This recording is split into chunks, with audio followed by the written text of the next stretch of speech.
अरे वाहू लागलेले आहेत प्रभाग 18 महाल या परिसरातून भाजपची रॅली आणि कार्यालयाचं ओपनिंग. सचिन नाईक आमच्या सोबत आहे, त्यांच्याशी संवाद साधूया. दादा, आज तुम्ही शक्ती प्रदर्शन दाखवत इथे कार्यालयाच्या ओपनिंग मध्ये येताय, काय म्हणाल? तुम्हाला उमेदवारी भाजपने दिलेली? शक्ती प्रदर्शन हा विषय नाही, भाजपची ऑलरेडी शक्ती आहे. भाजप 365 दिवस 24/7 काम करत राहते. भाजपचा प्रत्येक कार्यकर्ता रस्त्यावर राहतो. तो कोविड काळ असो किंवा कोणताही काळ असो, भाजपचा कार्यकर्ता हा रस्त्यावर दिसलेला आहे आणि माझ्या संघटनेची ताकद मला माहीत आहे. त्यामुळे आम्ही शक्ती प्रदर्शन करू शकतो. जो पॅनल जो डिसाईड केलेला आहे, बंडू राऊत तुमच्या सोबत आहेत आणि 2 महिला आहेत, कसं बघतात त्याला?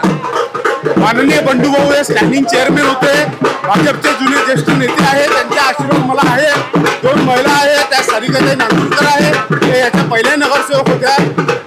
वैशालीताई उदापूरकर आहे, याही आमच्यासाठी नवीन आहे आणि त्यांचंही काम भरपूर आहे. ते बचत गटमध्ये काम करतात, त्या सामाजिक क्षेत्रात काम करतात. या सगळ्यांचा सहभाग मला लाभेल आणि आम्ही सगळं पूर्ण पॅनल हे बहुमताने येऊ आणि जास्तीत जास्त मतदानाने आम्ही जिंकू. गडकरी साहेबांचाही वोटिंग इथनं आहे, किती भाग्यशाली मानता केंद्रामध्ये एवढं मोठं नाव आणि त्याचं मत तुम्हाला पडणार आहे? माझ्यासारख्या सर्वसामान्य कार्यकर्त्याला भारतीय जनता पार्टीचा जिथे संघ कार्यालय आहे, जिथे माननीय नितीनजी गडकरी यांचं मत आहे, जिथून स्थानिक आमदार प्रवीणजी दटके आहे, या सगळ्या नेत्यांचा मला आशीर्वाद मिळाला आणि माझ्यासारख्या सर्वसामान्य कार्यकर्त्यांना भाजपचा फॉर्म मिळणे ही भाजपच्या संघटनेची ताकद आहे आणि भाजपच्या सगळ्या नेत्यांचा आशीर्वाद मला मिळाला. त्याच्याबद्दल मी खूप खूप धन्यवाद. शुभेच्छा. बीकेपी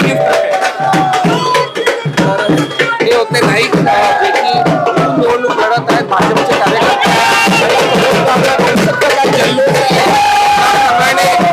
बघितलं जाते की भाजपचा बालेकिल्ला आहे, त्यामधून कार्यालयाच्या ओपनिंगला इतक्या मोठ्या प्रमाणात लोक जर येत आहेत, तर रॅलीला किती मोठ्या प्रमाणात लोक राहतील हा एक बघणारा पार्ट राहील.